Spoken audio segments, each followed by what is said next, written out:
And we are now recording. From the NHRL studios in Norwalk, Connecticut, this is Behind the Bots, the podcast that brings you the stories of the builders behind the bots. I'm Kyle. I am Brandon.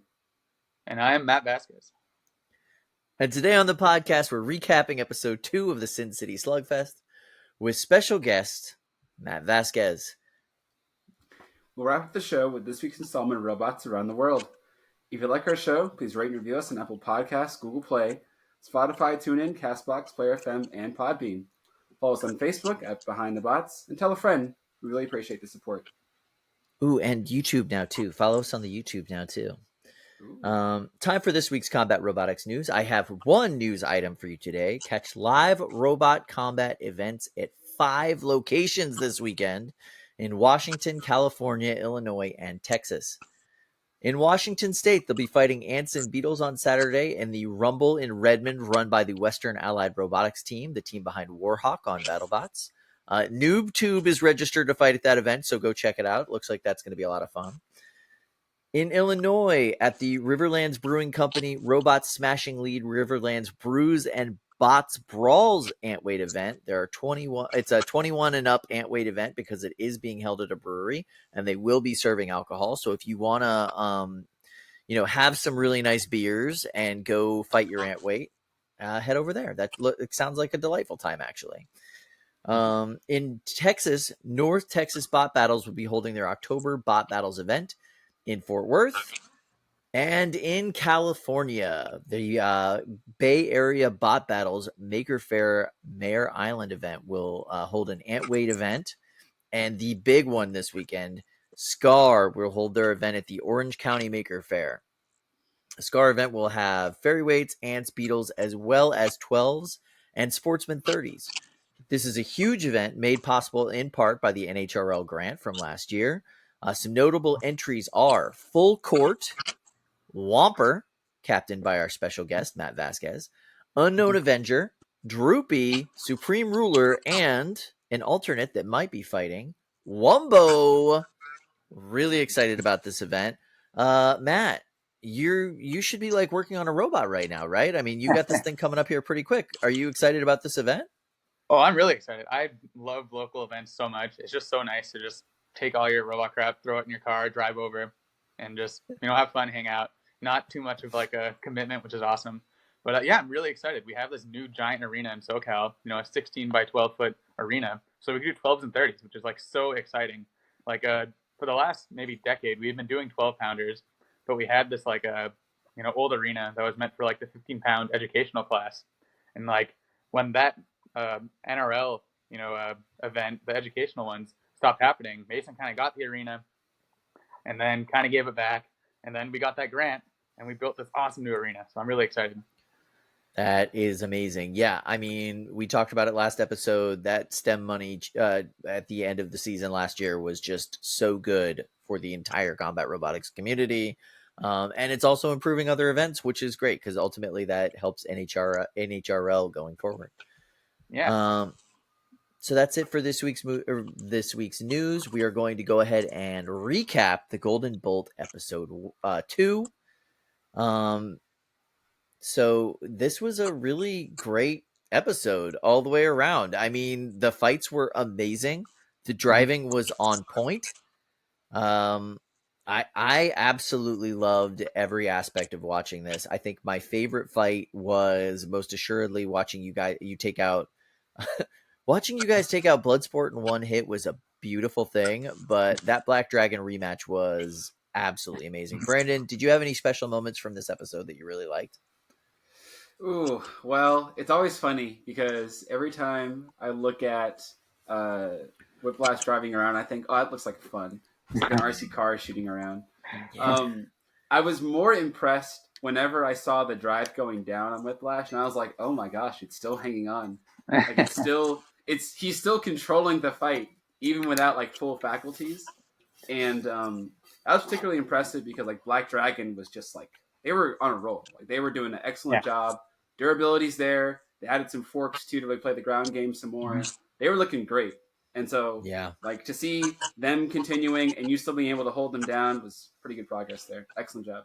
Yeah, thank you. That fight in particular was really, really tough. Like for the whole, entering the, Golden Bolt qualifier tournament, I mean, one, we didn't have a whole lot of parts left from the main tournament because, like, in the main tournament, it was just like so brutal. We were just going through parts left and right, patching up parts that should not have been reused, but we had to reuse. So by the time we got to that tournament, we had like so little to work with, and we're just like. But then again, it was kind of nice because that kind of brought the pressure down, and it's just like, are we really going to this like expecting to win? Like, not really. And we're just gonna have fun, get a working robot going, and just see what happens. And that made for like a fun tournament, I think. Yeah. Yeah, but I already. Oh yeah, first fight against Fusion. Like Fusion's one of those robots that's really stressful to plan for, and all these people are going against them. They're like, "What do I do? Do I hook my vert attachment? Do I hook my horizontal attachment? Do I do something totally different, some compromise?" And like at that point, I was like, "If we get trashed, we get trashed. I'll just go with the horizontal configuration and see what happens." And it went like beautifully. And then Malice also super tough. We got a little lucky there getting him stuck, and Black Dragon was just this drag out match that went to the very end. So I honestly Malice couldn't had a have really great showing in this tournament. I mean, their first fight with Hijinks was phenomenal.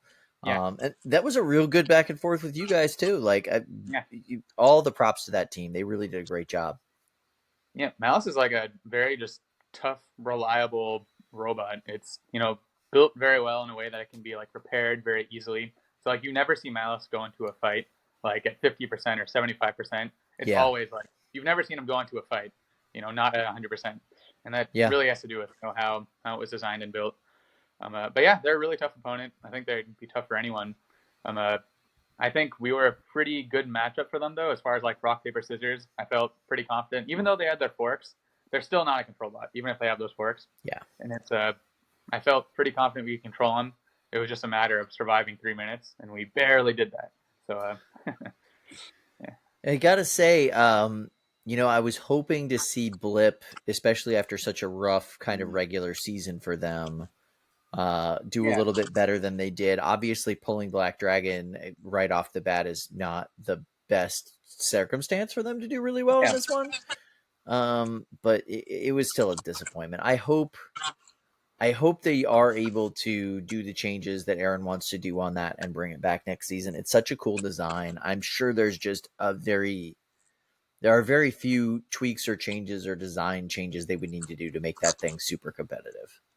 Yeah, like their Black Dragon fight before they had their fire, which was kind of like a weird thing, which I know a little bit about, I think.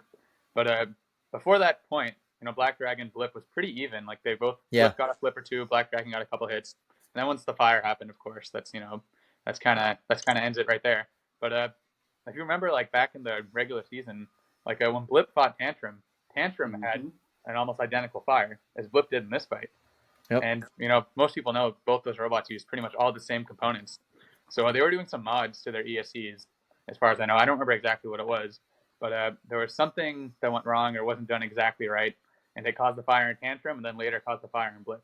So It wasn't really anything Black Dragon did that caused that fire. It was just kind of they were kind of playing Russian roulette with which components they put in and which would, last the full fight.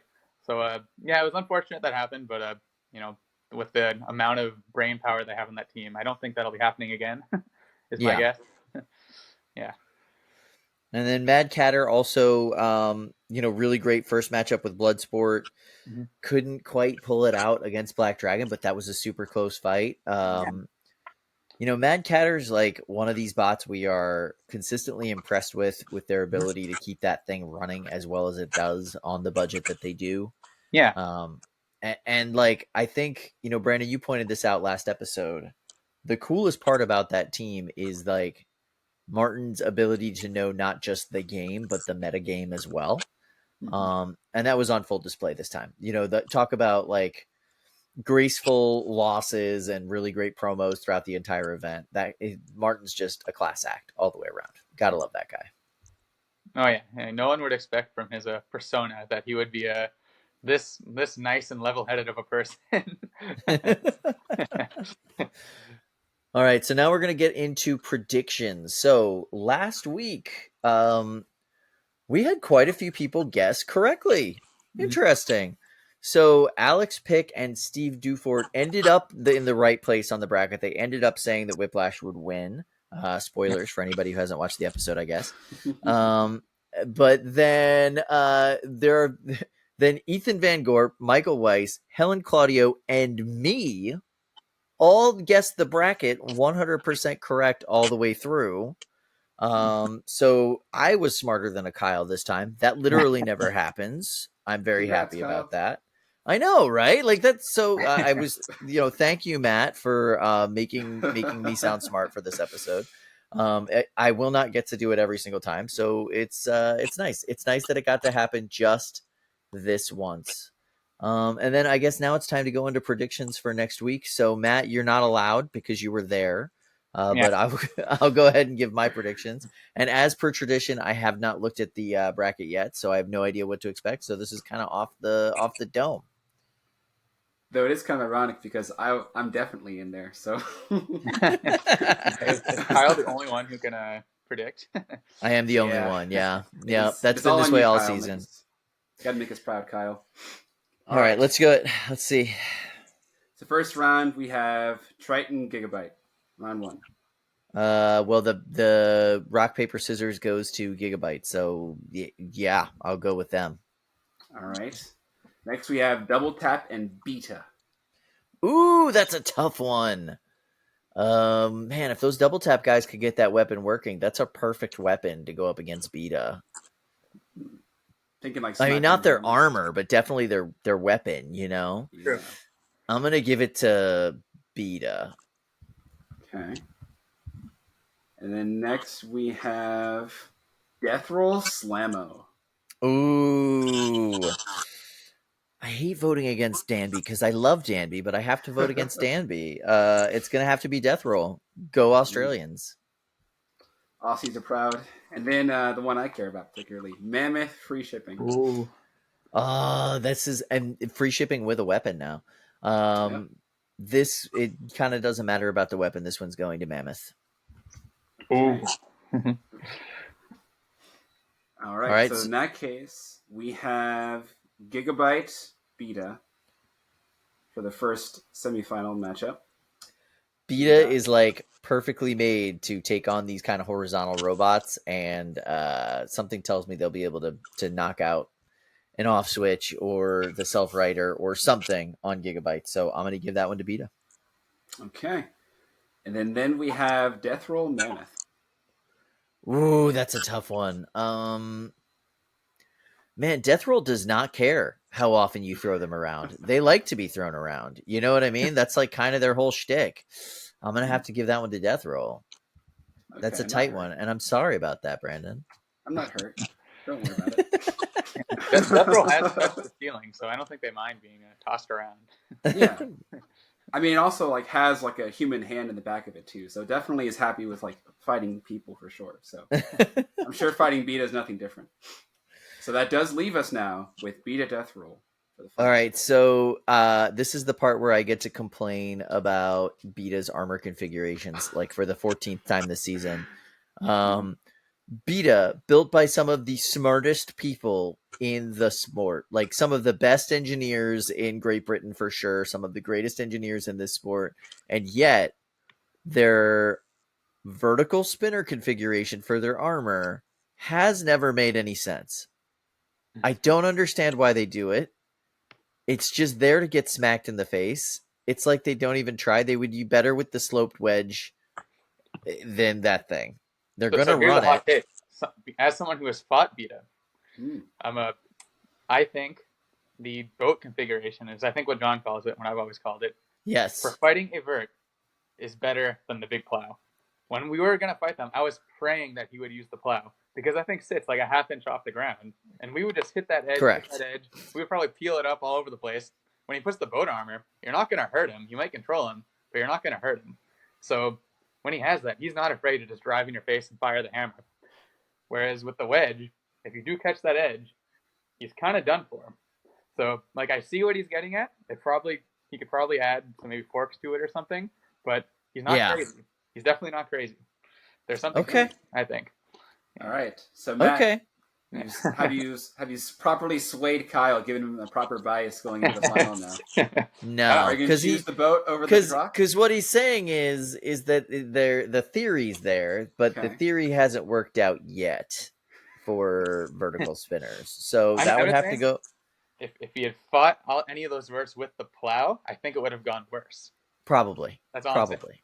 Yeah. I follow you. You. But the boat just isn't there yet. It needs some forks or some kind of ground game. Agreed. All right, so that's gonna be that is gonna be a death roll win. That's what I think is gonna happen. They're gonna make it into the tournament. All right, happy Crocs. Yeah, that's awesome. Wow, I'm really excited. I love that team a lot. So I hope they do actually win. We'll see how it goes. You know, I hope so too. But that was like me a year ago. So oh my god, that was a year ago. All right, so if you think you are smarter than a Kyle, go ahead and drop your predictions on our predictions thread. We'll post it on Facebook. We'll post it on our Discord, maybe Instagram if I feel like it, but maybe not. And, let us know what you think as far as who you think is going to win, or tell me I'm completely crazy. Tell me I'm completely wrong. Or tell me what you think about Beta's armor configurations. I have lots of feelings about it. I'll bet you do too.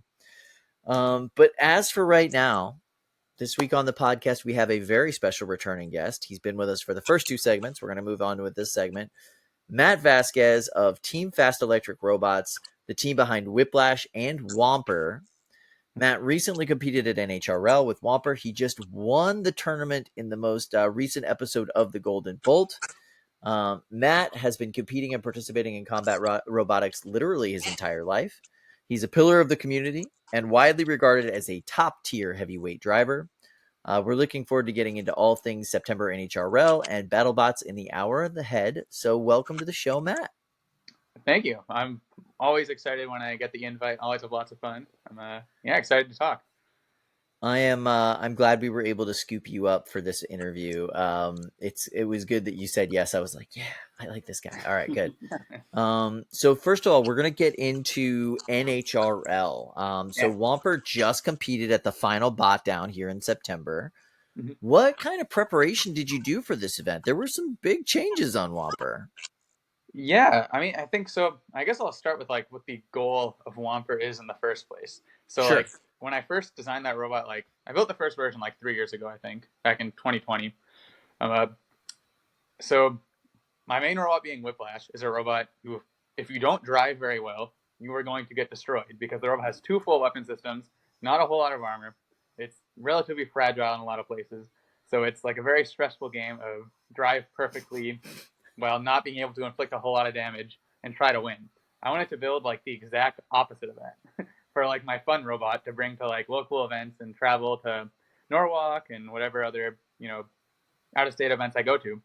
So I'm okay, I just want to build a kind of durable glass cannon, if that makes sense. Just something with an insanely large weapon that I won't have to repair a whole lot, and it'll just be fun to bring to events. So that was kind of the thought with that robot. So I ended up building a pretty robust mid cutter that does a lot of damage, super fun to drive, but yeah, so last year I brought it to NHRL. I went 0-2, unfortunately. I lose the first fight. I fought one of Aaron Hill's teammates. It was a little tantrum-looking robot. And the fight was going well, but I ricochet off of him. Bar gets stabs into the wooden bumper. I got my one-on stick, ricochet off of him again, and then I got stuck on top of the bumper. And I got stuck twice within 15 seconds of each other. And I'm oh my god, how did this happen? You think you would only get stuck once, you get your unstick, and it wouldn't happen again. But it happened again. And then my next fight, I fought, I think, Promheda, and that just, he just hits really hard. So that one was tough. But the biggest upgrade was I wanted to do something that would not allow me to ever get stuck again. Because I'm if I'm flying all the way across the country to get stuck on the wall, I'm going to quit combat robots forever. So I'm not going to fly all the way across the country and lose to getting stuck. So I had lots of ideas. Some of them are some mini bot that is not built for fighting, but something that is just very, very effective at scooping underneath and dislodging me for something. I had ideas like that. I had some other crazy ideas. Like, I think they've banned rocket engines. But I'm like, what if I just put a couple of model rocket engines? If I get stuck, just fire them off and it'll unstick me from whatever I'm stuck to. I had some other crazy ideas, but I ended up going with just a tail on the back of the robot that just kind of wags up and down. It can self-right me. It can flip me over. I tried to get my robot stuck in every possible position I could in my garage, and I just, fired it. It would get me unstuck from everything. So that was probably the most fun and a cool addition to the robot. And it was also a good utilization of like the multi-bot weight bonus. Because I remember when I first heard about that rule, I'm just like, this is kind of like silly. Like, why are they giving a weight bonus so you can add a second robot? Like, that just didn't seem right. But now I've seen like all the creative usages of it, and I kind of had my own creative usage of it. So now I kind of like see, okay, this is actually a pretty cool thing they implemented. Yep. And it's also a double-edged sword, right? Because if your mini bot gets obliterated, that's damage points on you, and it's not too hard to obliterate a mini bot. No, especially when you're throwing around the kind of weapon mass that you are in those in that weight class. Like it's a lot. It's a lot. How do you feel about your performance and your bot's performance at this last event? Did it go well for you? Honestly, I was like, the robot itself worked pretty fantastic. Like, nothing like failed, broke down. Like, it was pretty funny. My first fight, I fought this little vertical spinner. It was some new team who never fought before, and like the fight was really short. I just like ripped a hole in the side of the robot. But after the first hit, same exact thing happens as last year. I ricochet, my spinner stabs into the wall, and I'm just like, oh my god, this is like deja vu. It's exactly like last year. And I used the tail, and it freed me, and I was like, okay, like, it's all worth it right there. Like, I go happy. This is success. But yeah, so that was pretty funny. Then my second fight, I fought this other vert called Baby Grim, and it was very similar to the first one. It was just like 2 hits and took him out pretty fast. And then my third and final fight was against one of the Honeycrack robots. I'm blanking on the name, but it's their undercutter with like the kind of Valkyrie nose. I'm sorry? Buzzkill. Buzzkill. Yeah, Yes, Liam. Good job, Liam. Yeah. Yeah, so they have this super tough steel nose on the front of the robot. So I just put my longest bar on so I would outreach him. And the fight was going pretty well, to be honest, to start with. Like, I was definitely outreaching them. Their weapon wasn't even touching me. I put a few holes in their front armor, and then at one point I get flipped over, and I'm like, all right, like, I'm just going to continue attacking upside down, because I could drive pretty well backwards, which is the same as driving upside down. So I'm like, all right, I'm just going to drive upside down, continue the fight, not, risk trying to self-right and making myself vulnerable. So in doing that, so when I'm right side up, my weapon pulley is above my spinner. When I'm upside down, the weapon pulley is below the spinner. And they aren't undercutters. Right. Their weapon is very, very low. So I was thinking that, like, okay, like, my weapon is so much longer than them, I will still be able to outreach them. And that was the case for, a while after I was flipped. But at some point, there was just the right hit where they ended up going straight into my weapon belt. So when my weapon goes down, their weapon's still going. It's like, okay, like, they definitely win the fight. So part of me is just like, man, I wish I could have gone back and just self-righted and continue doing what I was doing. But that's lesson learned. Like, that's yeah. But yeah, no, that was a really great, tough robot. Like, I hit them really, really hard, and they just took it like it was nothing. I had a couple holes in the robot, and they just kept going. Yeah, super, super tough robot, super good team. But yeah, overall, I had a pretty great time. It was very fun. That's awesome. Yeah. What did you learn this tournament? Yeah, I don't know. I mean, like I said, like, the robot itself worked pretty great. All the improvements I was really happy with. I don't know, because it's like, hindsight's 20/20, right? So, like, maybe I wouldn't predict that me having all this extra reach, that, like, it'd just be the right angle to hit that pulley. So, now I know if that fight happens again, I'm just going to self-right and, keep going at him. But, yeah, I don't know. I think maybe prep even earlier and have more time to, like, strategize for each particular opponent. Because maybe had I gone over the list of competitors and just, like, spent like 5 minutes on each one thinking about what could happen, possible ways I can lose, maybe that would have made the difference. So maybe I'll do that next time. Still possible at that weight class. So, yeah, it's not in the 3 pounds. You can't make those decisions there, but no, I'm not doing that with 150 robots. 40 I can do maybe, but 150. Yeah. Not so much. Yeah. What was the best part about this event for you? It was, I don't know, it was just overall really fun. Just seeing a bunch of people I don't see all that often was great. That's kind of, definitely one of the highlights of BattleBots or any trail or any event I travel to, or even local events, because like I don't see those people all the time. I see them, maybe 4 or 5 times a year max. A lot of those people. So yeah, just seeing a bunch of people that I don't see a whole lot was awesome. Seeing Jason's robot work was pretty cool. His robot was really I was about to say, Love like, that. big shout out to Jason for designing something and it working pretty well. Like, that was pretty neat. Yeah, Love that thing. That was really cool seeing him do that. Like he brought a bunch of classmates from school. He started this club with an NHRL grant that they got funds to build a bunch of robots. So they built a bunch of robots and brought them over. And all of his like teammates did pretty well. They had like good showings for like first time builders. So that was awesome. I think my favorite moment of theirs is like two of the kids built like a flamethrower robot. It was a really cool flamethrower, actually. It was really cool. Like, especially for like a first time build, it was great. And like they had this one fight. They fought this like, man, it might have been like one of those like 4-wheel drive dual vert kits, and like their opponent like immediately gets stuck, like immediately. So they just sit in front of him and just roast him while they're trying to get unstuck, and it just like melted the crap out of it. And I was like, even if they lose like all the rest of their fights, like they're probably just so happy that happened, and they got to experience that. So that was pretty cool seeing that. Yeah, that's awesome. Yeah. What was the worst part of this event for you? The worst part of the event? Ooh, I think maybe not being able to hang out in New York was not great, because we so me, Calvin, and Tommy, we knew it like would be raining. Like we're just like, oh, it'll be raining a little bit. So like we get to New Jersey, like we get in the rental car, we're like, okay, it's like kind of raining, like whatever, maybe it'll go away, it'll be fine. And like as we get closer to New York, we're just like, it's getting worse and worse and worse, and we're like, okay, now we're driving through 8 inches of water, and we're creating a wake behind us.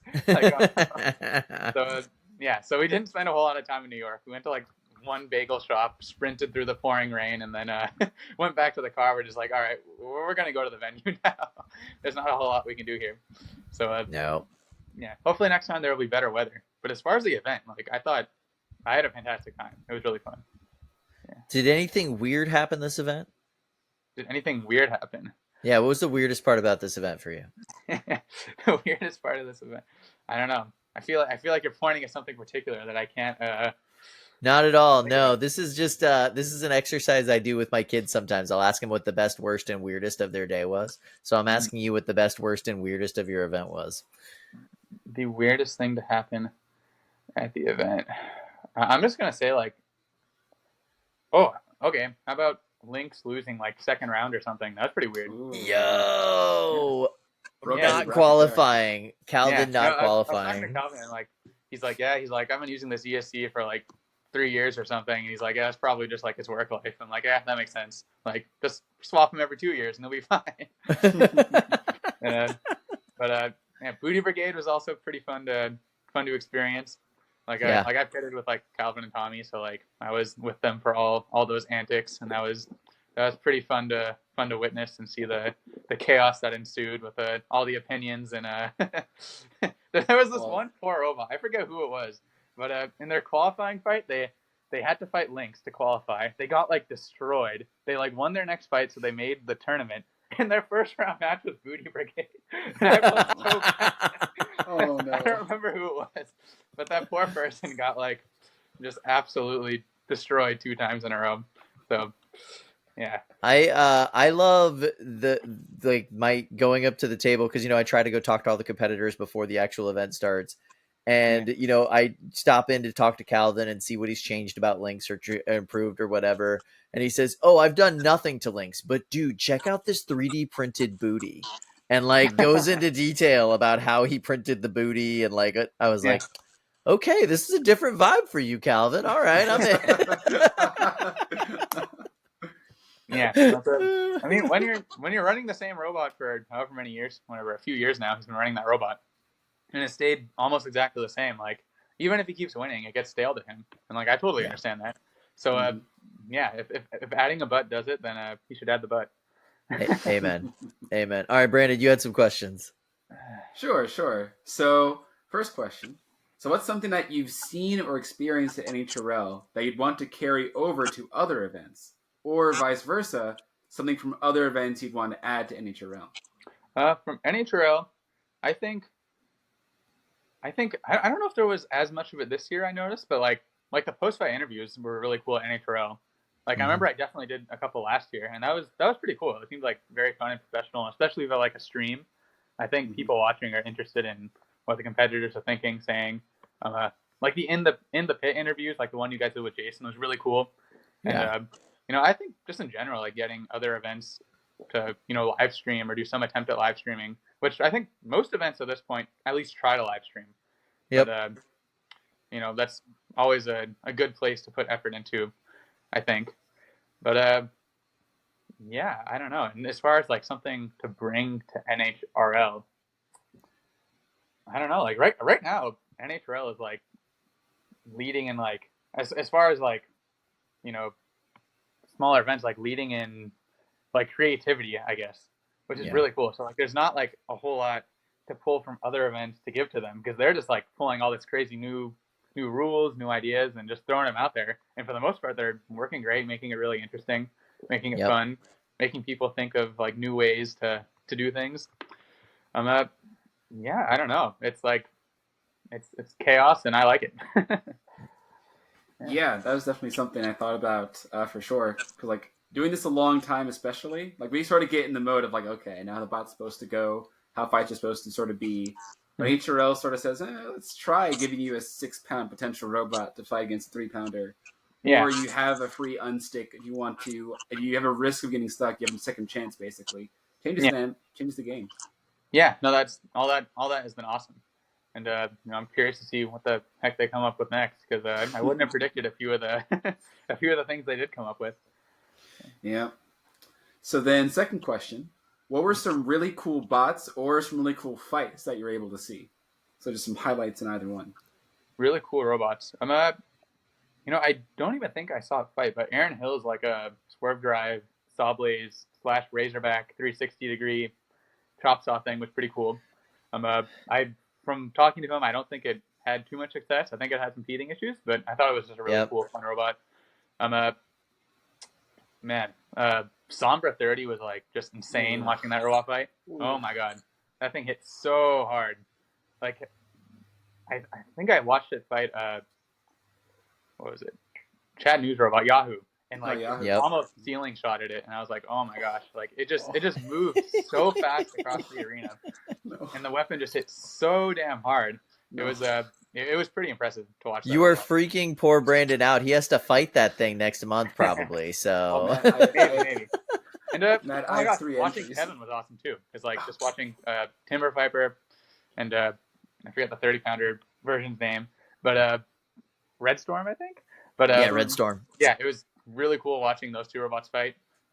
Especially Red Storm, like actually winning the event was awesome. Like you don't see control bots winning too often, and I could relate to his struggle quite a bit. But I think we have me and Kevin have the control bot bond. We both understand, how hard it is. Yeah. So that was really awesome. Just seeing him just like plow. Man, I forget the name of this robot, but it's the one a former, or I guess Ribot team member's mid-cutter walker thing. The giant monstrosity of a mid-cutter that just ripped the whole entire head off of Red Storm. And like he somehow, I only saw some of the fight, like out the corner of my eye, but he somehow managed to pull out that win. Was just absolutely awesome. That was really cool. Yeah.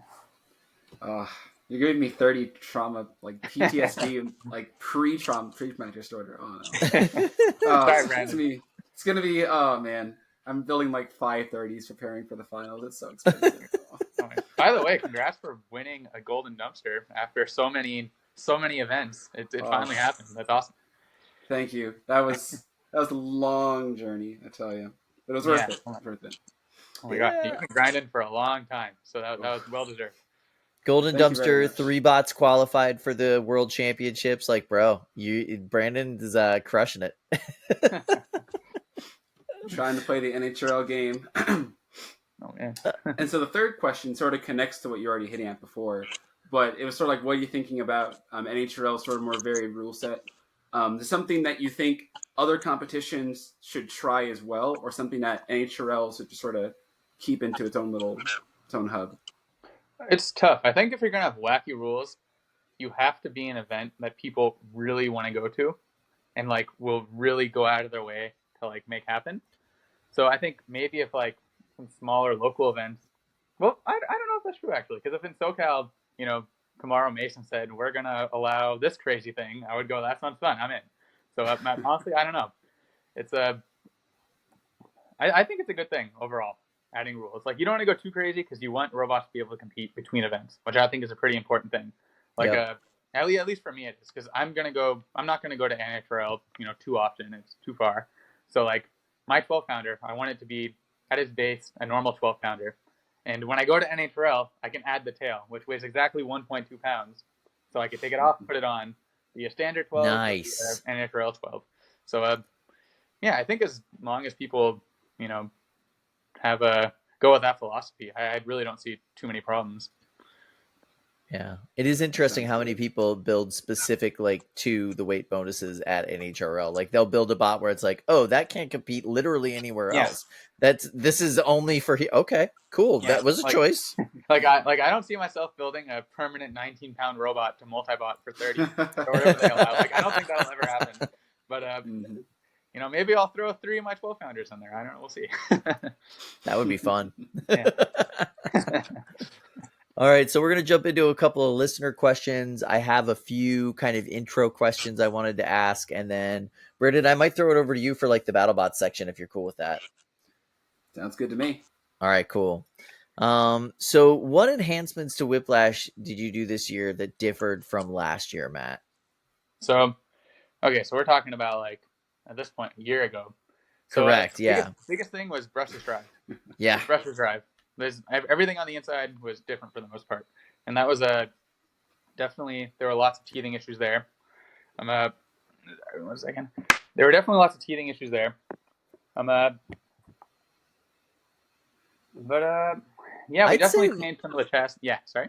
You had less teething issues than a lot of other teams who like do a full conversion. Like you did okay. You know what I mean? Like yeah. It wasn't so bad. No, it really wasn't so bad. I mean, at least compared to some other people. But the drive we got working relatively okay, relatively quickly, which was nice. I think after the Mad Catter fight, we got it figured out enough to, where that was as good as it got, all the way through Golden Bolt. But as far as like the spinner, we had lots of problems with like ESC tuning and things to get that running, because we had several fights where the spinner either didn't work at all, or didn't get the full speed, or was at half speed, quarter speed, whatever. It wasn't really till our tantrum fight that it worked, and then even in the monsoon fight, it kind of crapped out at some points.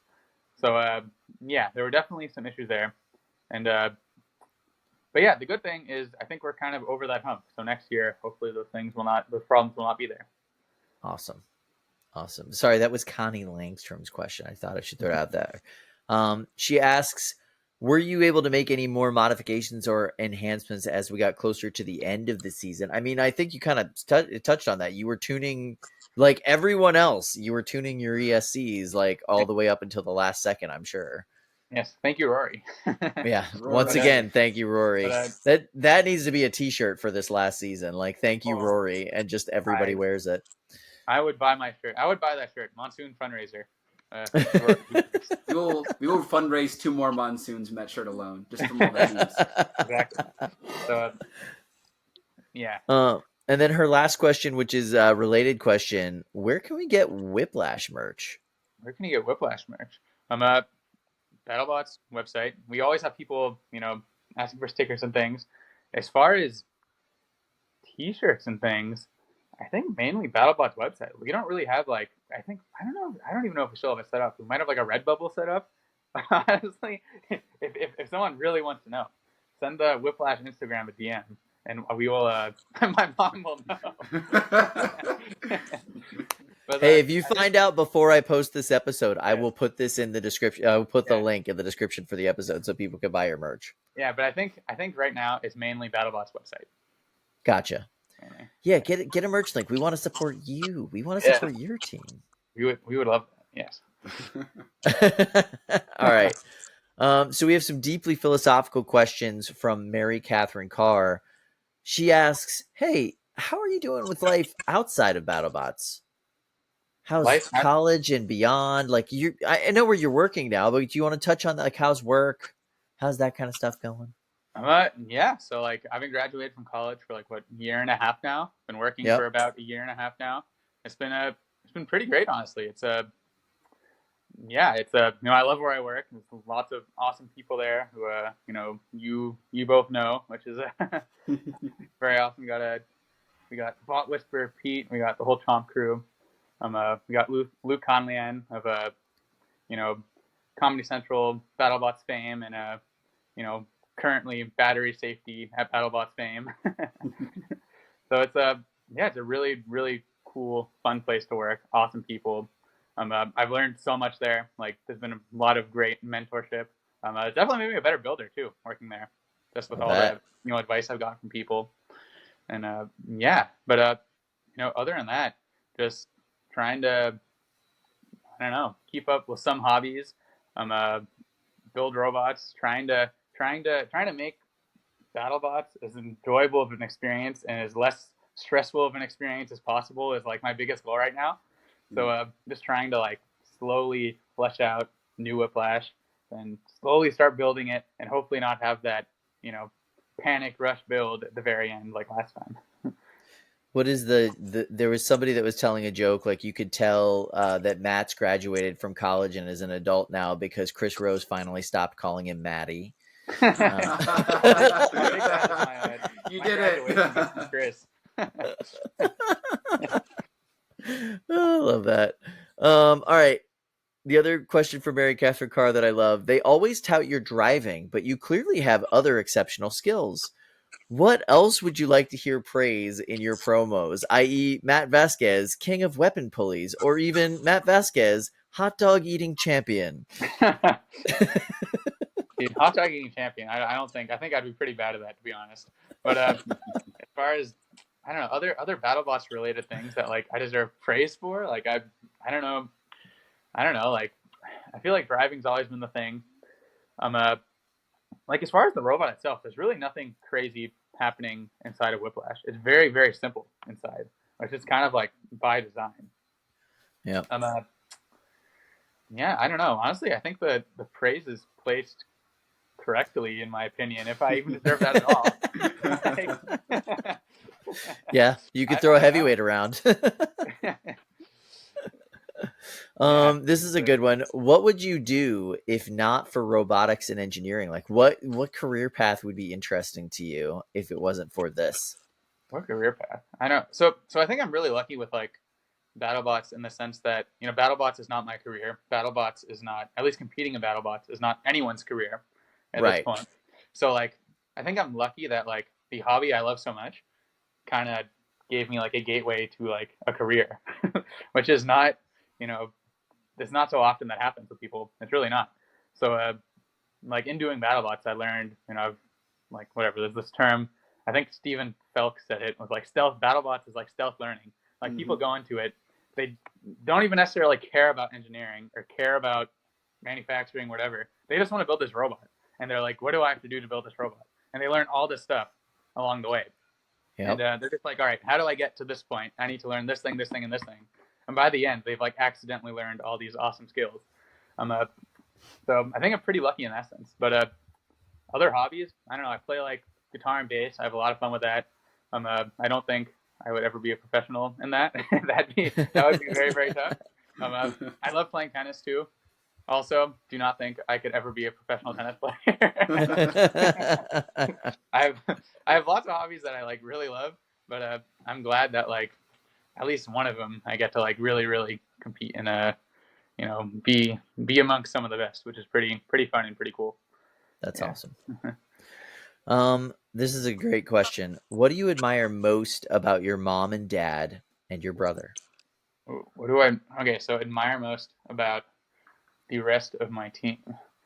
I think, I don't know, maybe just like the attitude of just doing it. Like, even if like we have some like goal that maybe seems kind of crazy or like maybe seems like far fetched, like just kind of like just figure it out. I guess I don't know, because like there have been a lot of like TV projects we've done for like commercials and stuff that we got the job. We're just like, all right, no way this can happen. Then we're like, I don't know, let's just like try it, and like we figured it out.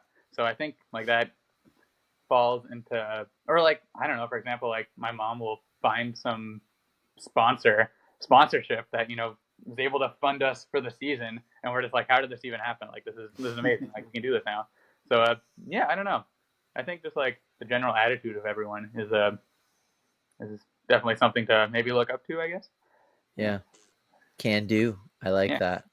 All right, so I'm gonna finish up with this question from these series of questions from Will Hahn, and then I'm gonna pass you over to Brandon. But Will asks, how did you like the backwards arm geometry of Whomper at Robo Games this last year?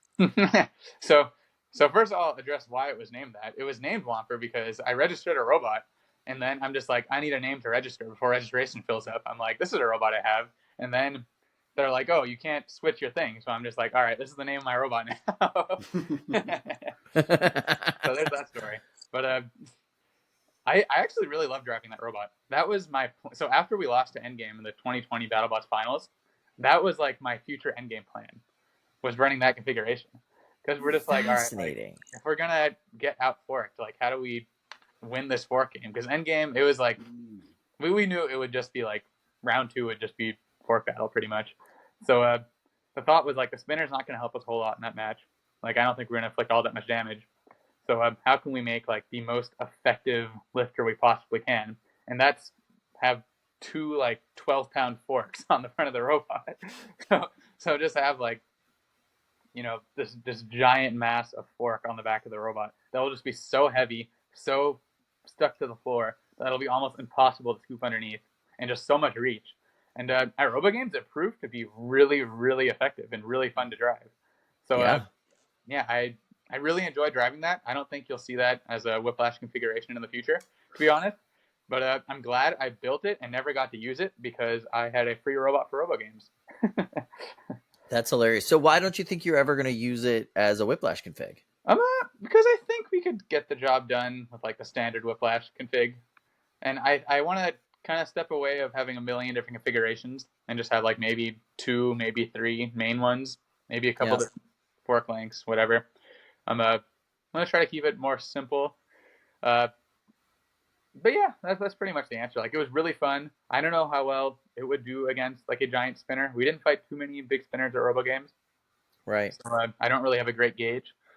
But yeah, overall it was very, very fun. I think the most fun fight was fighting like a manual with Big Dill because I basically turned Whiplash into like a Big Dill clone almost, and that was a really, really close, really fun fight. So yeah, I'm glad I got to use it. That's awesome.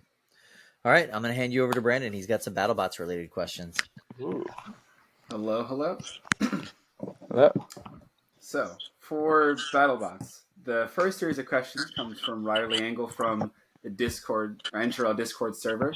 Mm-hmm. So, the first one is, where did the idea for the spinner on a lifter come from? So this is going all the way back to like 2015. Back when BattleBots was first being rebooted on ABC. So back then, like everyone was super excited BattleBots was coming back. There were all these like local events, all these people who like really wanted to be a part of it. And like the name of the game at that point was just like, we need to apply with something that will get accepted. We have to get our foot in the door. And that was pretty much everybody's attitude going in.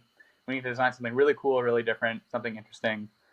And at the time, back in 2015, I had this Beetleweight like chop saw robot. So it was like a 4-wheel drive saw blades kind of. So you can see the similarities to Whiplash there already. So the thought was like, all right, let's build a heavyweight version of this Beetleweight I had back in 2015. So I got to like designing something. It was, not quite exactly like the Beetleweight.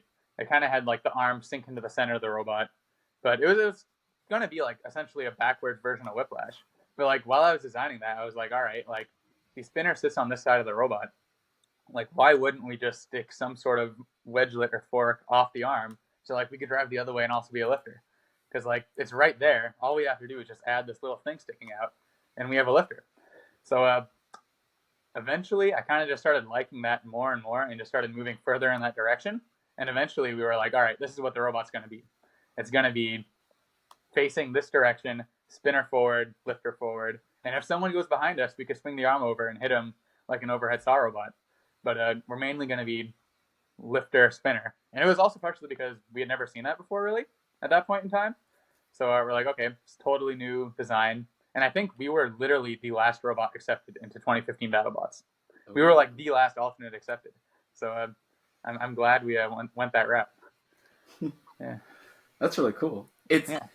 It's funny because I actually remember it was probably in my like 4th or 5th grade, literally designing a robot, being like, what if Biohazard had like a saw on its head?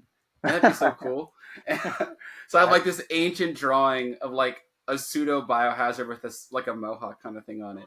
I was like, that'd be kind of a neat. And then Whiplash coming, I was like, wait a minute, that's that, but like better.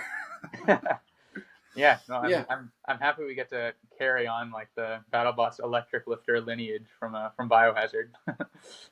Yep, it's a proud line. Yeah. Okay, and so sort of a half comment question, also from Riley Angle. At what point are you gonna have to sit down with Chris and Kenny so they realize that lifter is a weapon? So they stop saying on commentary that you're running without a weapon when you just go by lifter. I know. Oh my gosh, yeah. Dude, I saw the thumbnail and like the title for the most recent video BattleBots dropped. It was like us against Malice. They're like, Whiplash goes in with no weapon or something with like the clickbait. Like, what do you mean no weapon? What do you mean? We have I think people just call it like spinner and weapon are just interchangeable, it seems, for people. And like I don't know, people change the definition for BattleBots terms. Like box rush used to be I'm under my opponent, shove him into the wall across the arena. Now it's like I start in my square, immediately rush the opponent. So like I feel like definitions of combat robot phrases have changed, and like if a lifter's not a weapon anymore, like all right, I can't convince everyone. As long as I qualify in the rules, then I'm good. They let me in the door, and who am I to argue with Greg and Trey? Yeah. All right, so then a question from Melvin Snyder. Do you feel more prepared with the brushless system now? Yeah, for sure. I mean, we've got the bugs worked out. I don't think we'll have any more problems with it. It's pretty solid now, which I'm very excited about, because that means like hopefully we can build a new robot without like too much R&D, too much like experimenting, and just have like a clean, simple build season. It would be awesome. So yeah, I think that's all worked out. Yeah. Sweet, loved learning. Yeah. And do you have any concerns for next season, either with the system or anything else about the robot? No, I think the design for next year's Whiplash is like, I don't know, maybe 75-80% there right now in CAD. And I'm pretty excited for it. I think it simplified a lot of things. It's a lot cleaner on the inside. I think it'll be nicer to work on. I think those are very important things that would have made a big difference last year.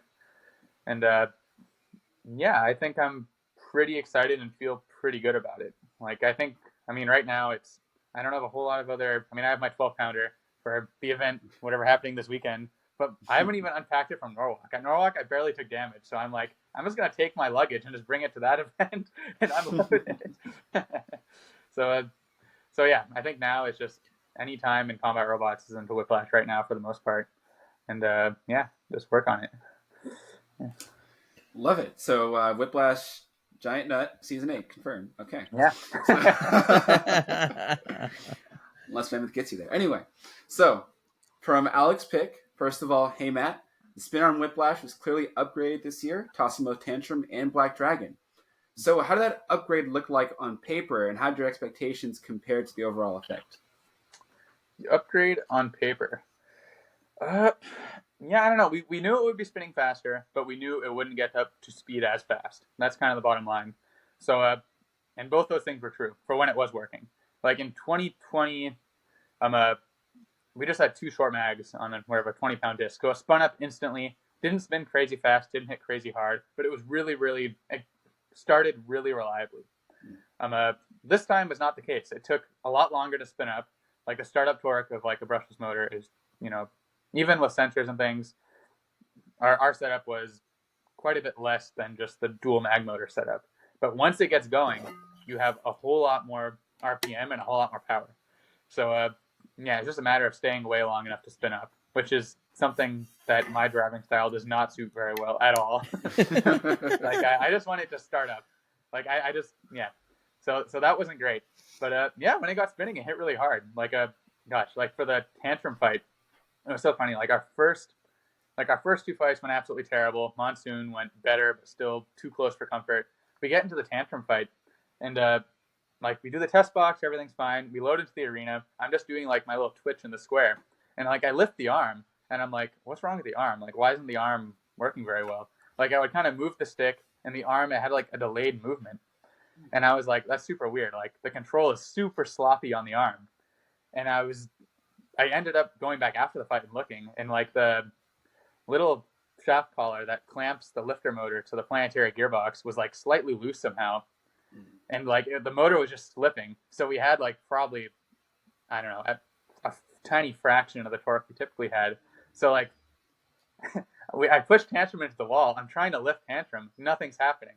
Like nothing was happening at all. Like had we got flipped, we probably couldn't even have self-righted. So I'm like, all right, nothing's happening with the spinner or with the lifter. And at that point, I honestly just kind of like wasn't even thinking I'm going to hit him with the spinner, because my focus is always the lifter. And like if the spinner touches him, that's great, but I'm focusing on the lifter. And it's just going to happen. We just threw him in the air. Luckily, the disc was up to speed. It broke their self-rider chain, got him upside down.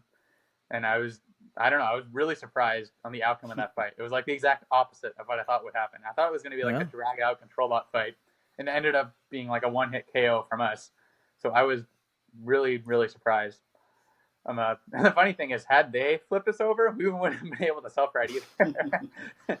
So yeah, we got a little bit of good luck there, a little bit of bad luck there, but it worked out.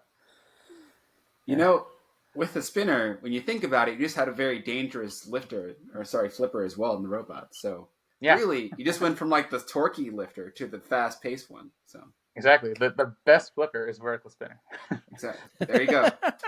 Yeah, Matt confirms it, guys. You got your evidence.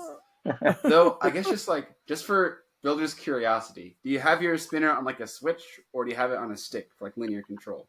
So most of the time it's on a switch. I just want to be able to turn it on, turn it off. I don't want to have to think about it, because I'm controlling everything by myself.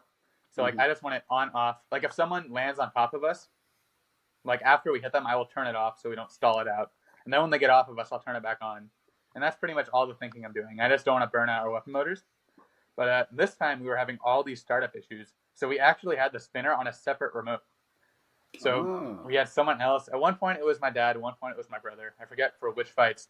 But so that way they could slowly ramp it up on the stick and like really carefully do it. Fascinating. Whereas had that been me doing it, I would have been thinking about too many things and probably would have done a terrible job, because I just need to be able to turn it on and off. So we had them slowly ramping it up. And that ended up being the correct decision, because it at least got it moving. So yeah, that was good. Yeah, I had a similar scenario happen. I'm experimenting on my Antway doing that first, so I can adapt it to the feathers for Norwalk, because I'm trying to add an arm onto it as well. So it's a lifter and a spinner on it, kind of like Whiplash, but two-wheel drive. Yeah, and so I experimented with a switch on it. And one of the issues I had was I couldn't always get the ESC to center correctly, like get the no signal for a startup. So I had to manually shift the entire like the curve to control the exponentials on it to make sure it kept zeroing. So when I was seeing that with you, I was like, okay, that's probably what was happening to the motor. You had to get the motor to do its little dance first to get everything synced up and then launch it. Exactly. So yeah, that's another thing we're doing in the off season, is just trying to get that so we can just put it on a switch. We have like a nice ramp set, and it'll do it all on its own. So hopefully that'll work well. Yeah. Nice. Yeah. That's cool. And so now is the last deeply philosophical question from Lyndon from the Bot Barons, who also made Emperor in HRL. Matt, if you stack one lasagna on top of another lasagna, is it two lasagnas or just one big one? I don't know. Like if you don't cook them together, then maybe it's just two. Like I don't know. Part of me wants to say it's just one, but I think maybe they have to come out of the oven in that setup, and then you can consider it one. So I'll call it two. Interesting. So it's the cooking that really seals it in for you, and then everything else after that. Well, because you got to get the crispy top on a lasagna, right? So if there's two crispy tops and one of them's in the middle, it's in the wrong place. But then it's kind of like how the Big Mac has like a bread thing in the middle, because you get your two bread Right. and your meat. But the bread thing in the middle, isn't a bun. It doesn't have like the like hard shell outside of a bun, right? It's like literally a piece of bread, like with the crust on the outside. Mm. Yeah, no, these are the important questions. These are the keys. Robots don't matter if we can't figure out what our lasagnas are, so you have to be very very inquisitive about those too. Yeah, exactly. All right, so now for this week's installment of Robots Around the World. This week we are going to go talk about Ryan, short for Robot You Always Need. Born and raised at the University of Denver's Robotics Lab, the DU Robotics Department is engaged in different arms of social robotics study, one being how to integrate robotics such as Ryan at retirement homes. Steve Otten, a resident at a different senior care facility not far from the University of Denver, was one of the first people to interact with Ryan for an extended period of time. For more than 2 months, the 76-year-old Otten, who keeps to himself and keeps himself busy by caring for his rescue terrier named Hay, hosted Ryan in his apartment by playing games of chess and listening to the AI script crack jokes. Ryan was nice to have around. He was always positive, cheerful, and he was just a lot of fun, Otten said.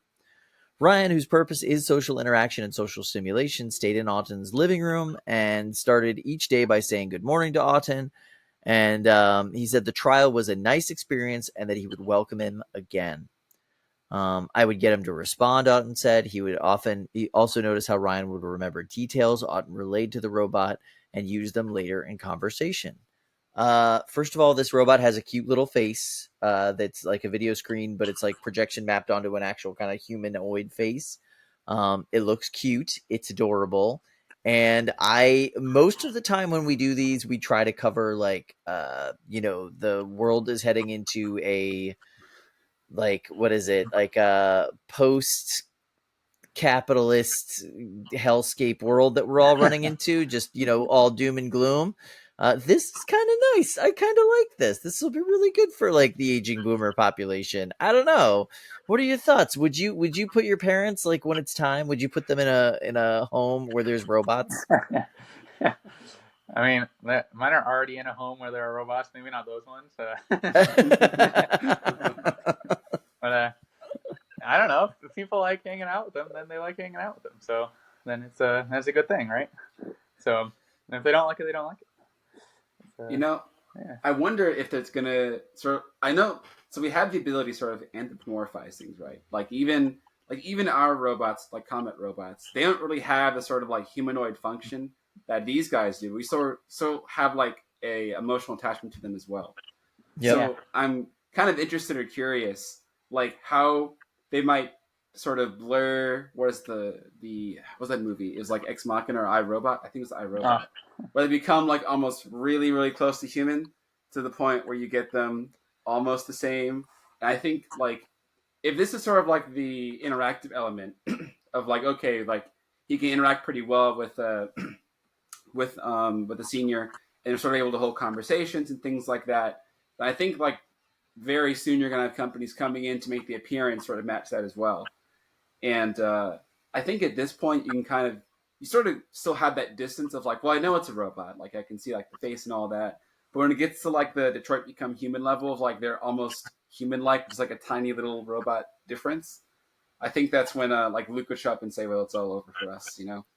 Like he'd probably say that's late stage capitalism, that it's no, maybe this is not if their only job is to just help old folks, feel socialized and happy and have somebody to talk to.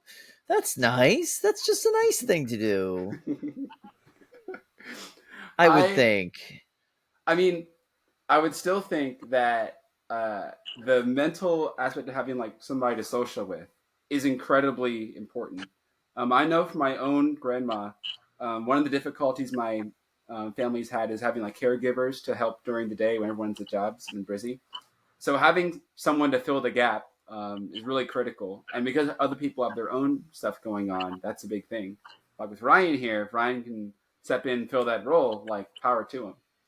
Yeah. I guess like the only difference is just kind of like the stereotypes built in our heads from those movies or games of like, okay, it's going to turn on me one day. It's like sort of working that out of the mind to be more wholesome.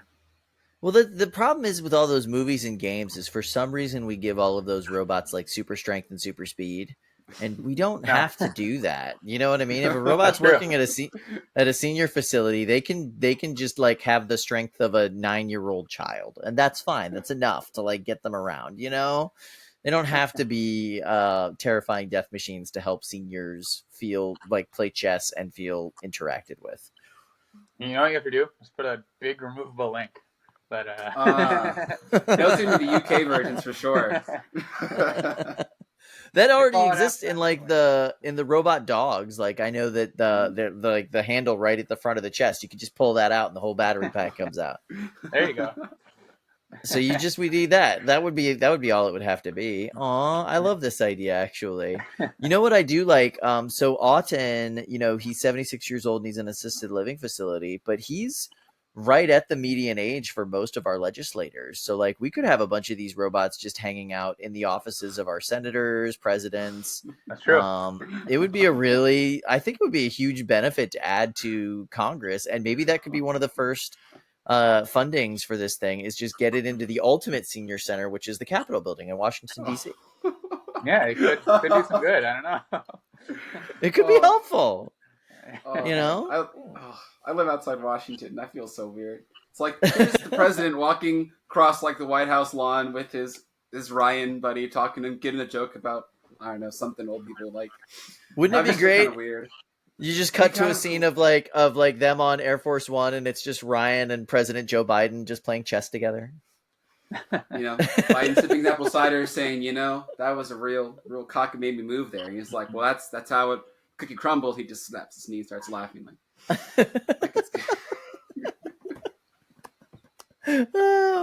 All right, well, that's about it for us today. Luke, Lindsay, and Chris are all in Asia for the rest of the month, but we'll be back in your feed next week with a mysterious guest. Thank you so much, Matt, for joining us for the show tonight. We really appreciate it, and we'll see you soon, folks. Bye-bye. Yeah, good talking.